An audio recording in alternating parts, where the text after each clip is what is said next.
All right. Hi, everyone. I'm Celeste Hudson, And I am Kevin E. Smith. and together we're two vets, one mic. And today we have a special guest, April Caldwell from fayVen. So, April and I go back, I don't know, how long have I been in the military?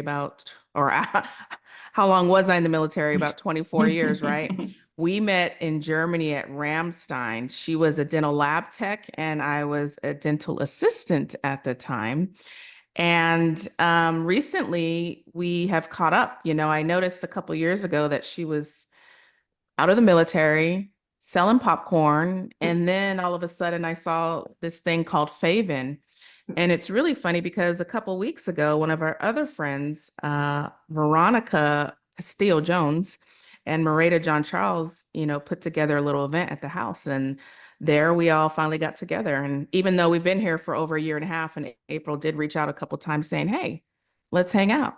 So, anyhow, um, today we're going to hear her story. It's a pretty incredible story and journey from, when and why she joined the military, why she got out, and then to now where she is as a CEO and founder of fayVen. So, April, go ahead and tell me a little bit about yourself.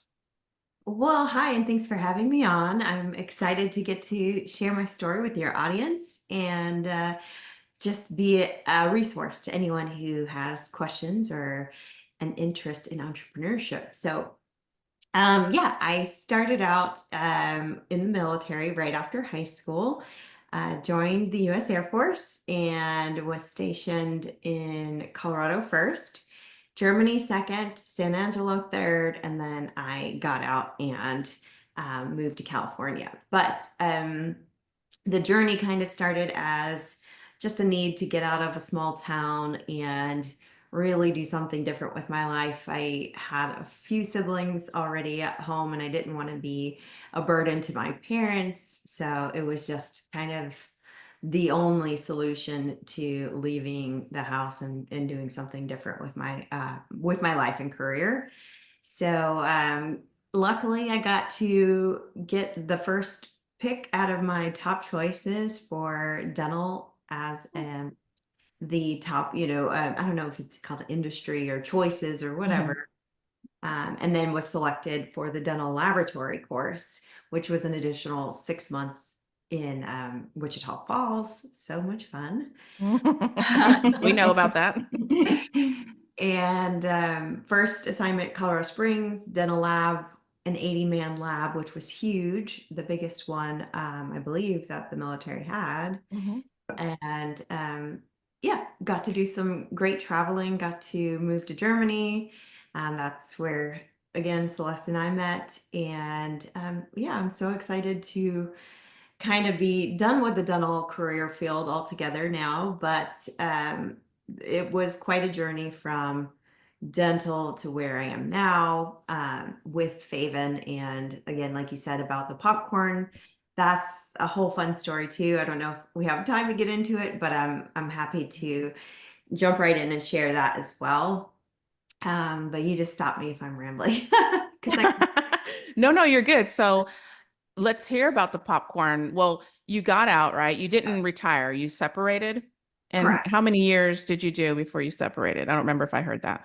Yeah, so I served 9 years active.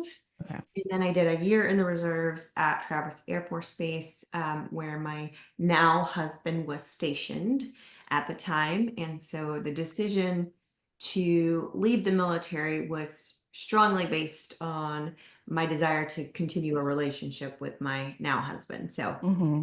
thankfully for And him, it yes, worked good out. old Aaron. Yes, I know him. He's fantastic. And he actually did retire. So he did 20 years, probably to the day, and was, Mm, this is it for me. He wasn't a lifer or, past a lifer. mhm. Wanted to do his requirements and be done. And from there, we moved to Austin, Texas, where we were for 7 years. And I started working at the VA in the mental health clinic. Quickly rose through the ranks and became a supervisor of 14 administrative staff for Mm. a mental health clinic, managed nearly 300 provider mental health clinic, including psychiatrists, psychologists, social workers, peer support specialists, um, and including all of the, the satellite clinics that we manage as Yeah. well. So quite a large responsibility. And that is kind of where I ended up like being super stressed out. Took on a lot more than I really could handle and really just needed to take a break from working like that anyway. Mhm. And so I thought, well, I guess I could just start my own business and see how that Out of goes. nowhere, huh? Out of nowhere. Have you Out ever of thought of that desire, before? out of the strong desire to not work at the meeting anymore. That was the only thing I had going for me was that desire. Mhm. Um, I know I didn't have any experience as an entrepreneur or in the food industry, and really just thought, hey, I could do this. Why not? Everybody else seems to figure it out. Um, that was a greatly naive thing, but worked out for me, thankfully, because had I not taken that initial step into the unknown, I wouldn't be where I am today, which was scary now Mhm. looking back at it. But at the time, I was just like done, ready to move on to something else. And so popcorn, me and my husband were in the mall. We were like, oh my gosh, there's popcorn. P.S. I just had some popcorn because I was like needing a little snack before Mhm. before our session here. So I'm still a big popcorn fan, but after having made it for so long, I kind of took a break and really didn't think anybody else made it as good as I could. So Oh, it's okay. really hard for me to eat other people's popcorn at this point. How many years did you do that? Well, it was really only about 2 years, but I mean, Okay. I went hard. I was making popcorn all day long. I was literally like, I put my gear on. I would put my headphones on. I'd listen or watch like The Office or I don't know, Mhm. comms or whatever, and just go for it and make popcorn. And I made the most amazing flavors. Like we had savory stuff, we had sweet stuff, we had special orders. Like we did one for a wedding, which the groom's nickname was the Cookie Monster. So we made Oh blue no. popcorn with chocolate chips, and Oh, that's pretty cool. Wow. I had a really good time. I honestly look back at it and remember it as being like one of my most fondest times of like working, Hmm.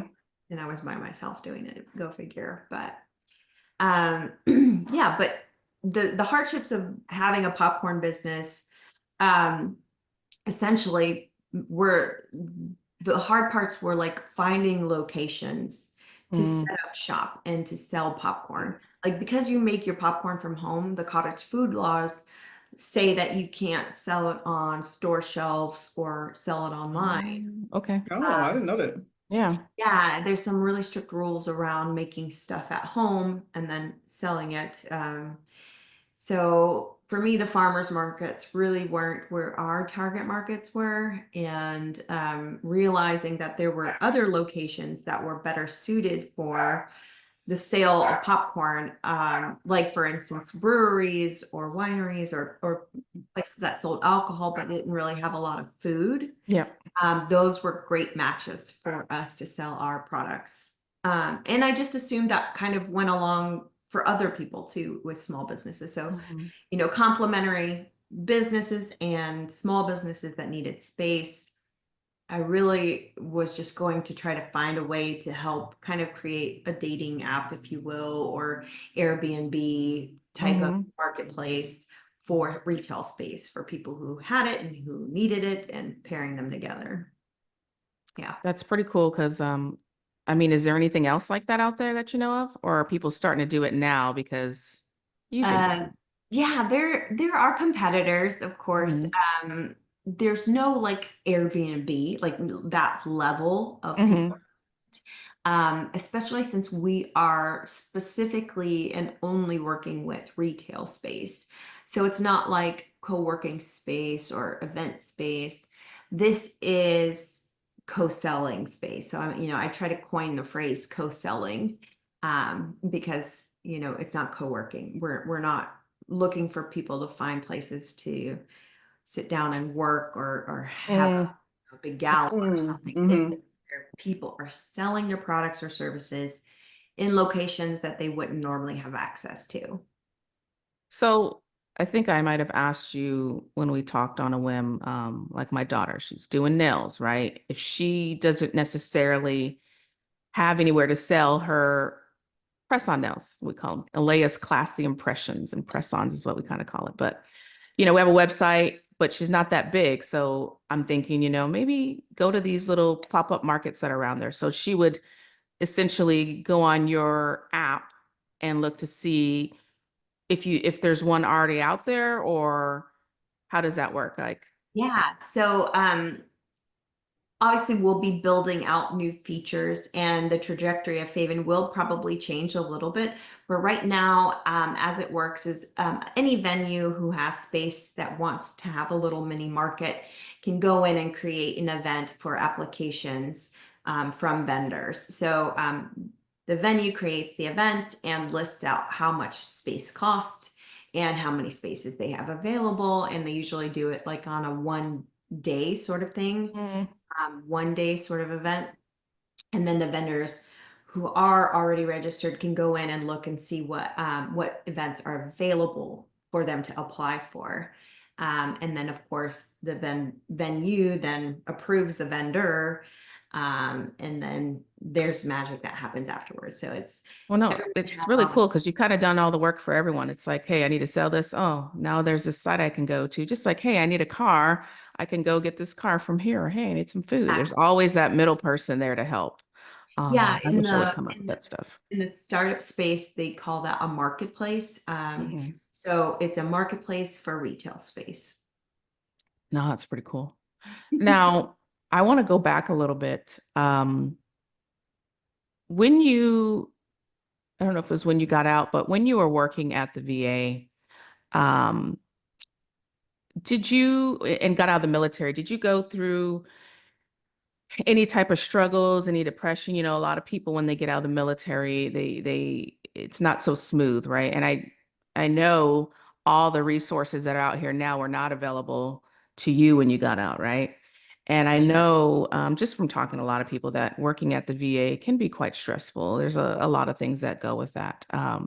Did you, go through any of that? Well, I wanted to Yeah, go back even further. sure. I Oh. wanted to ask, even before that, did you feel prepared when you got out? As in, did Yeah. the military prepare you? Because I think probably when you got out, it was just TAPS. I'm Yeah. assuming. Now it's like so many different Mhm. organizations. So before you answer Celeste's question, can you answer whether or not you felt or were prepared to get out? I think I was. I felt like I understood what was going to happen, and like the process of it all made sense, but like I don't really think there's any way to emotionally prepare for the loss of self that comes after being away from a community and a career and really an entire lifestyle that you've Mm-hmm. been in for the last, fill in the blank amount of years. So yes, I think TAPS for me prepared me in some ways to understand what was going to happen, Mhm. but not at all for the emotional part that really wasn't explained because Yeah. people don't like to talk about that kind of thing, at least not back then. I don't know about now if that's more, something people dive into as far as like make sure to check in with the VA and the mental health clinic, or, like make sure you're checking in on yourself and seeing if you're taking all of these things into account for your own health, so I don't think most of that was given over as helpful information. Mm-hmm. So I'd say yes and no. I still feel that I was more prepared for civilian life than some of our fellow branches in different, Marines, Army, Navy. I still feel like as the Air Force, at least even at that time, we were better prepared than, because I heard some stories where like people didn't even know about the VA and didn't know they had access to health care. And Wow. yeah, I thought, wow, they really didn't tell you guys anything. So, And even though it's mandated, or I don't know when they made it, or mandated it, but it is now. yeah, And I feel like it's been like that for a while. Like you will go to TAPS or yeah, TAP. yeah. I don't think it was. And Yeah. the reason I say that is because there were so many people that I spoke to who just had no clue about any of their benefits. So, Well, but as far as like the VA and making sure I had access to education benefits, and even when you first get out, you have access to oh gosh, what is it called? Unemployment pay for Mhm. veterans. So there were certain things I had lined up ready for me once I got to California. Even going to school full time, that was something I had kind of planned out and had ready. But again, I think the whole thing where you're just really, okay, first not only did I leave a career, but I left a location and went Yeah. to the complete other side. I'm a Floridian by birth. And so moving to Northern California was on the complete and total opposite end Oh of yeah. Very opposite. Northern California.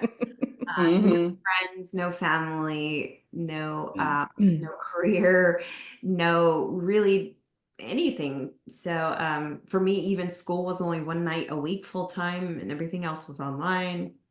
So I really struggled with like, what do I do with myself for however many hours during the day? So I slept a lot. Mm.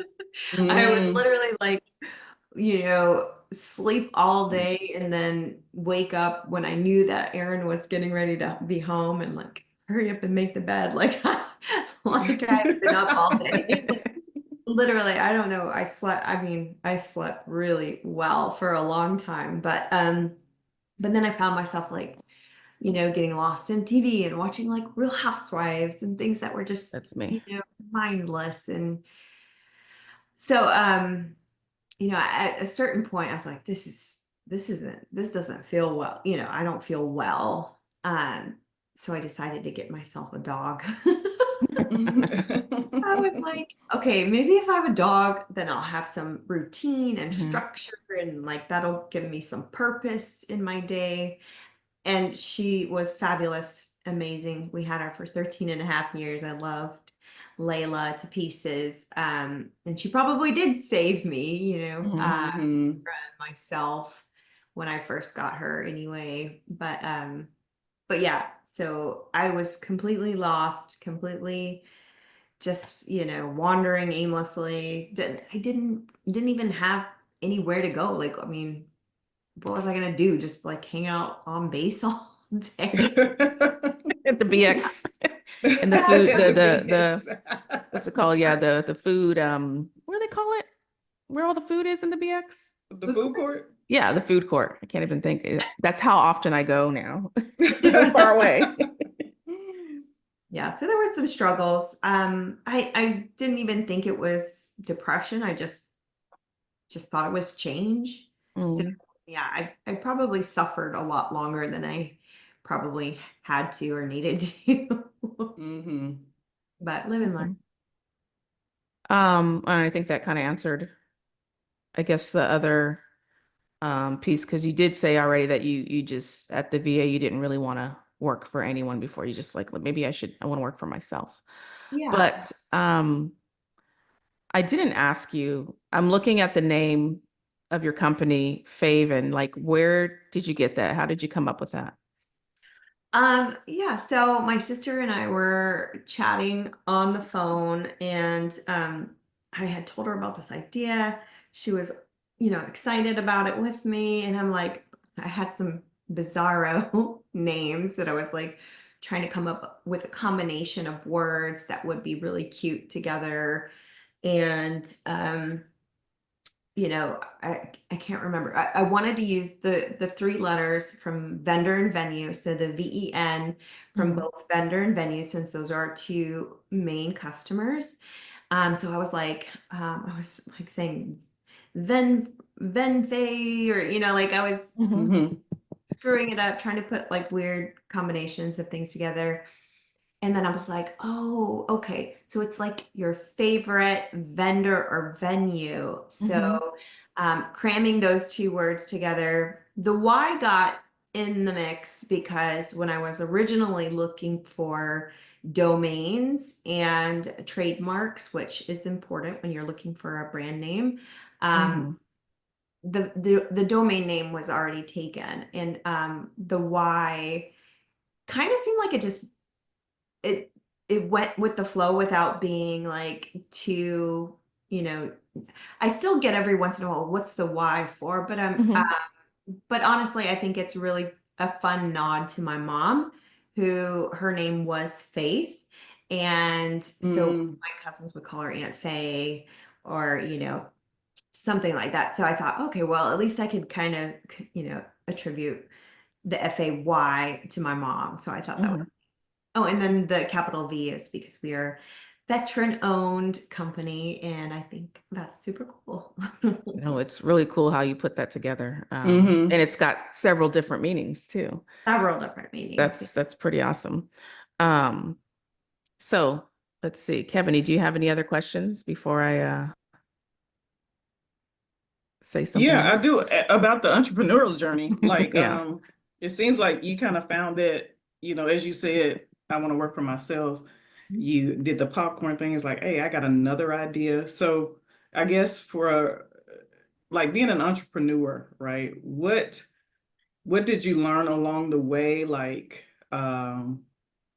what does it take to successfully launch a business? Resources, lessons learned, all the things when it comes to entrepreneurship. Ooh, this will be a long podcast. Yeah.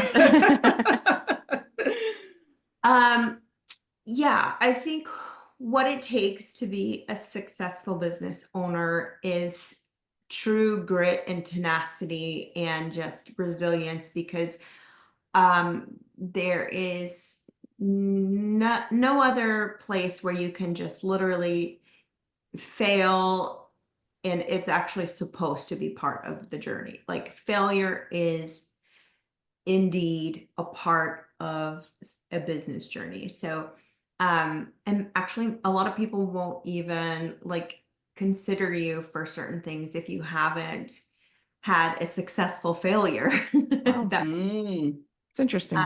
yeah, people like to see that someone has failed and has kept going. And I think Mm. that's the true key for a successful business is the ability to keep going, knowing that it's hard and things don't always work out the way that you want them to or they're supposed to. Um, so if you're somebody who gets discouraged easily by no's or failure, entrepreneurship is probably not the right track for you. And that's okay because people have all different kinds of Mhm. choices, and of course, everybody's needed. But as far as resources go, the very first program I looked into when I thought about starting a business was the SCORE mentorship program, which is all over the country as far as I Mm. am sure of. I am pretty sure of. But SCORE has some really fantastic resources, and they have mentors that have mainly they have to have been successful business owners who are retired. I think that's the key thing that they do with their mentorship program. So they pair you up with different mentors that can help you with different aspects of the business. And they, of course, have workshops and different things that would be helpful. Even online, you can find things that would be helpful to starting a business or even deciding if you want to start a business.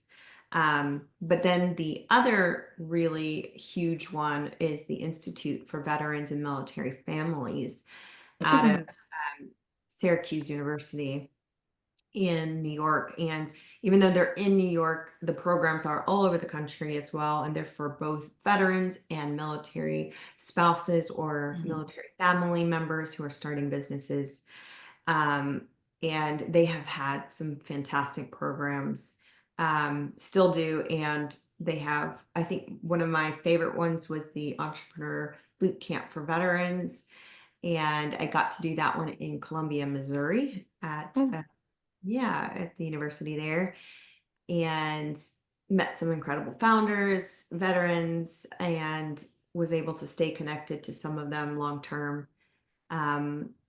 Also, Warrior Rising is a fantastic entrepreneurship opportunity for veterans and military families, because they actually do a couple of times a year, maybe like 4 times a year, they do the veterans business shower pitch competition.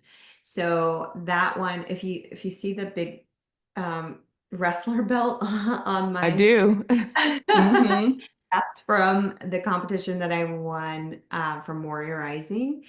And that was in DC last year. And it basically, everyone who gets selected to pitch, they gave us all custom fitted suits, MacBook Pros. Oh, wow.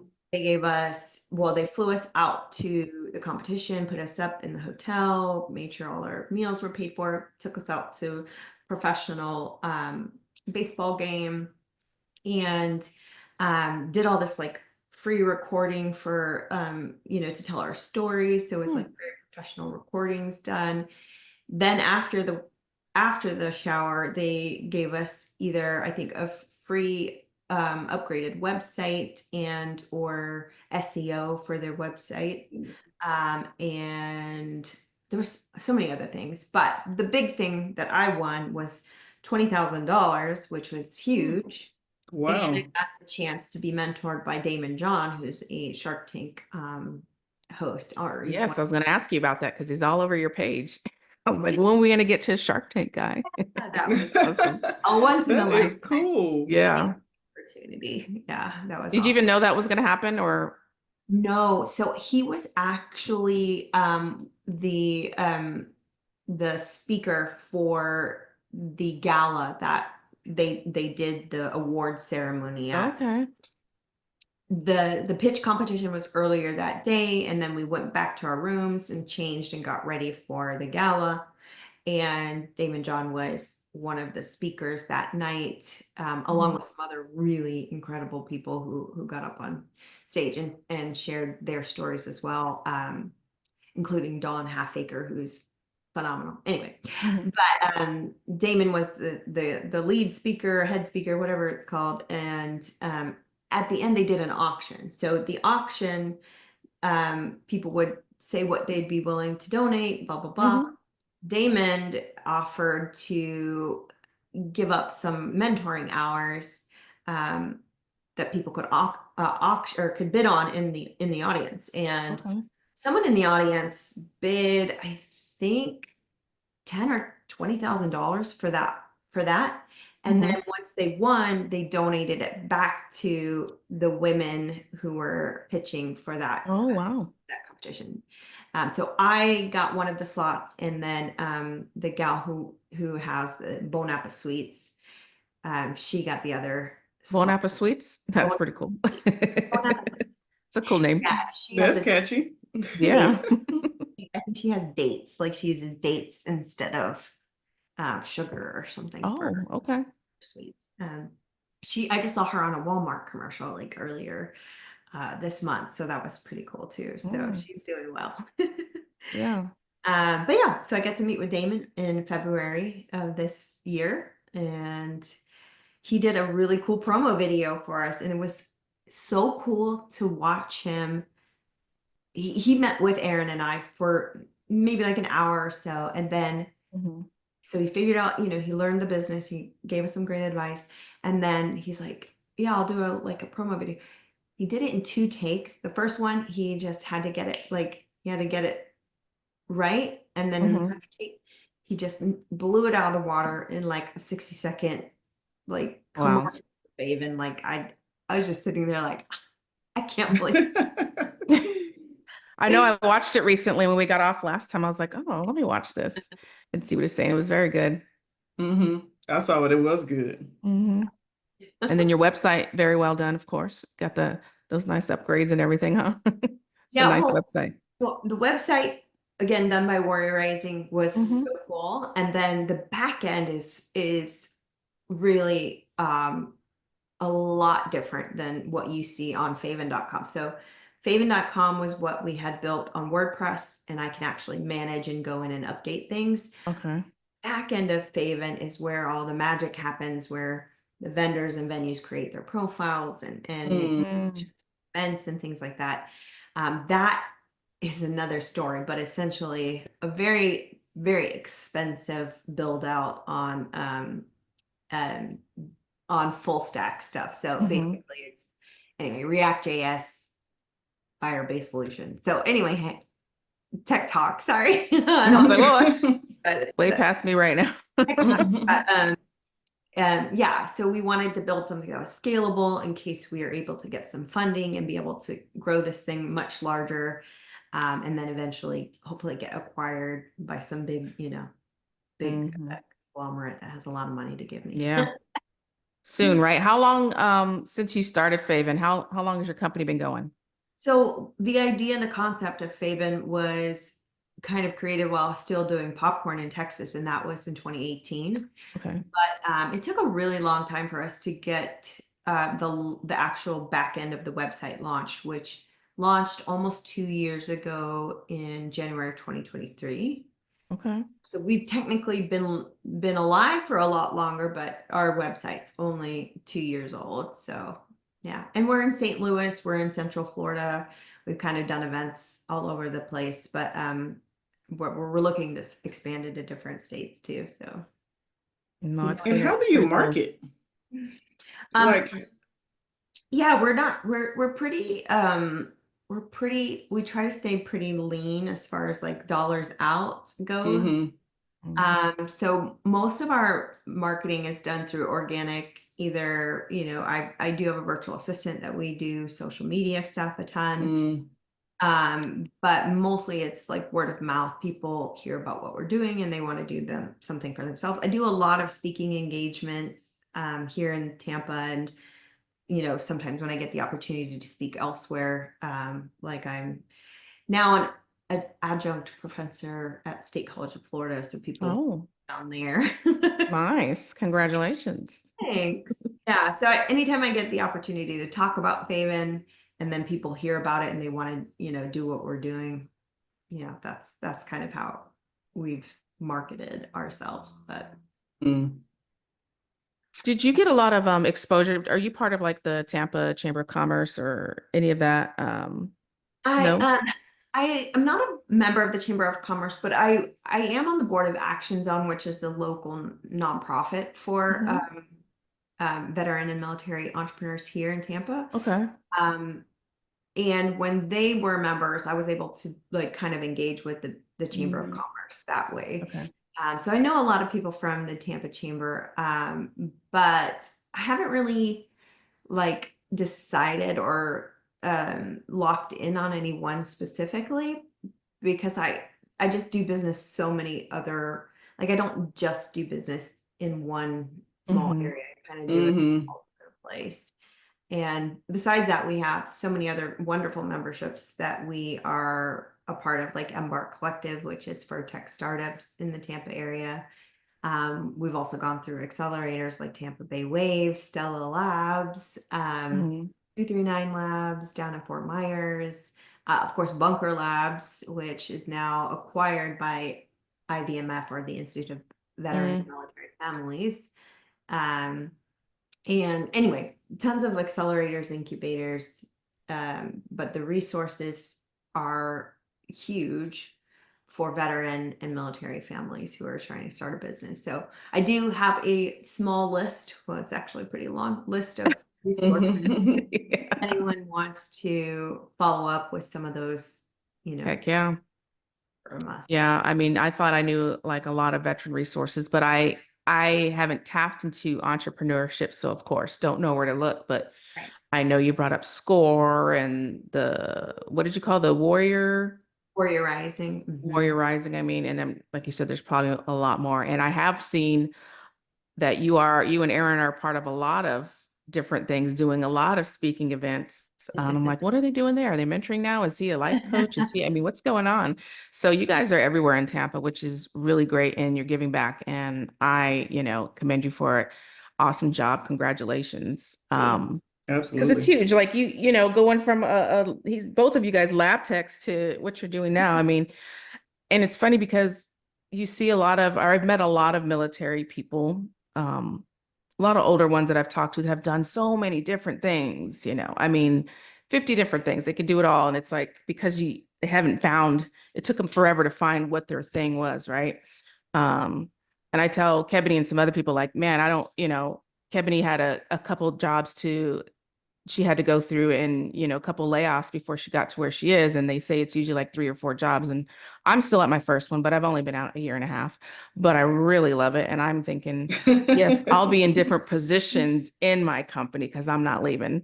I don't know what else is better out there. I'm sure there is, but I haven't found yet, and I'm not looking. So it's just amazing what everyone's doing. But now we're like, doing this podcast, and I'm instructing on the side with 4Block, and I don't know where else we're trying to go from there, but we probably will reach out to you because I know we're trying to do something big next.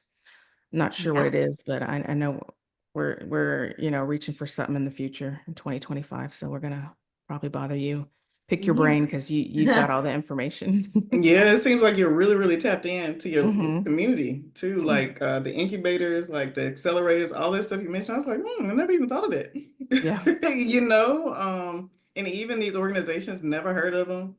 yeah, So never. I think that is really, really good that you kind of tapped in to all those resources. Sorry, I keep interrupting. I don't mean to. I'm trying to No, Oh, you're fine. make sure I'm not speaking over. I have a habit of doing that. But I think one of the things that we were sharing about earlier was like networking, and how yes, does your network like really help when you're trying to either get a career or start a business. And honestly, like that is the most important thing. And it's so much more difficult as a veteran who's lived all over the place, but nowhere one singular place for a long time, which really does put us at a slight disadvantage. I wouldn't say slight, I'd say pretty large disadvantage when we get out and we're looking for our forever homes, and we have to completely start over with a whole new network. And especially for people who aren't outgoing like myself, like yeah, it's really hard to put yourselves out there and just like start up a conversation and just figure out how things work in that area. And it's taken me 5 years to really feel like I've made a name for myself here in the Tampa Mhm. area. So but that takes a lot of time, and unless you're like just a go-getter who has nothing else to do like I did when I got here. Just attend every event, every networking, every, accelerate incubator, all the things, like put yourself out there over and over. If you don't have the capacity or the capability to do that, you really are like far behind the Mhm. people that you might consider competitors, or just really anybody else who's trying to do similar things that what you're doing. So network Yeah. is hugely important, hugely. I'm glad you said that because that's one thing we try to preach to everyone that we talk to, and everyone that gets out. Like, hey, you really have to start building your network even before you get out. And there's a lot of organizations that'll help you do that. But I think even Kebony, you were like, I don't, but Kebony's was really introvert, right? And Yeah, that's still the core of who I yeah, am. So I don't even know if I'm still doing it right, quote unquote. I think I'm a whole lot better because I've worked at different organizations and I've made friendships and connections. So a lot of even how I got the job I'm in was because of a previous connection, keeping in touch that way. But thinking about what you have to do or what you do, April, and what I plan to do in the future, is like, oh, I got to really go out to the community. We Like I gotta put can't just ourselves be out at, there. yeah, just can't be at home. I gotta actually go some places. So that's the Yeah. 2025 goal. Yeah, I'm out there online, but not out in person like you are. So I gotta get out there. Gotta get I'll out. just tag along with you. Shake hands and kiss babies. You gotta Yep. do things. I'm good at that. Yeah. Mhm. Is But there yeah, anything else? Yeah. I would just say honestly, like there's so many different things that you can do after the military. Obviously education is great, especially when the military is paying for it. That's huge. Mhm. I did finally get my master's degree after, basically screaming and crying and hating homework. Not really my thing that I desired most, but I knew I wasn't going to get paid unless or wasn't going to get my education unless I just hunkered down and did it. So I finally Mhm. got that a few years ago, which thank God that's over. Yeah. But there's so many other like certifications and things that you can do with yourself. So it's funny because you kind of go back to that high school level self where you're like, what do you want to be when you grow up? Like Yes. kind of have to like figure that out all over again. And again, dental was amazing for what I did with it. But afterwards, even though I've been able to carry some of the things that did in the military into civilian life, like it's just obviously nowhere near what I was doing in the military. So, Mhm. but military, I think anyone in the military is going to have some level of discipline, resiliency, education, ability to have teamwork and all that good stuff. Oh So yeah. there's so many great things that come from being in the military, but not all of them translate to the careers after. Mhm. That's true. I mean, none of us are doing dental right now. No. But I'm we're all Right. finance, you're an smiles. entrepreneur, and Kebony. I still try to figure out Operations. what Kebony does. Something with Operations healthcare. manager. Oh. Fancy name. Right. No. Well, I think this has been a great conversation. I think you answered all the questions we had. Bravo to you, doing a great job. I've learned something here. Any parting words, any last Gems you can give. pieces of advice, any gems you want to drop? Sure.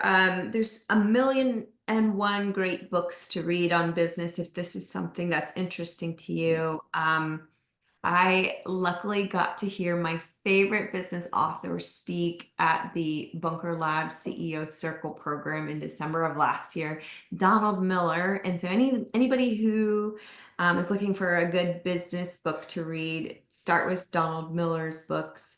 I truly believe he just has a realistic perspective on all things business, and his ability to get that to you in digestible information is really important. Um, don't be shy from AI, like use AI for literally everything. If you don't use it now, you'll be behind the curve again, so don't be afraid of it. It's good. It can help you get to a better spot in really anything. So I use it literally to get answers, like something that I would Google. I'll just pop it in AI and it'll give you a much more comprehensive answer and Mhm. all the resources that you might need. So don't just wait for something to line up perfectly magically. You're going to have to put in the hard work and And figure you out may what fail, right? Like you said. you will fail. That's the thing. You Okay. absolutely will fail, and probably more than you succeed. So the thing I like to say is it's an entrepreneur coaster. So it's a lot of ups and a lot of downs. And the downs really, really hurt because it feels personal. It's not like you're working for somebody else's company. This is your company. So again, if you're not a friend, or if you're afraid of no's, or you don't like, being disappointed, entrepreneurship is not the way to go. Hey, thanks for being candid, transparent, letting us know. It's good to know, especially if you're someone that doesn't like to be told no. Yeah. That's me, but that makes me, I take it as a challenge. I'm like, okay, you're going to tell me no? Well, I'll show you no. But thank you so much, April. I really appreciate you taking the time to come on and speak to us today, to share your story. And it's a very successful story. I can't wait until it airs and we get to show everyone. So thank you so much. For having me. Likewise, thank you. And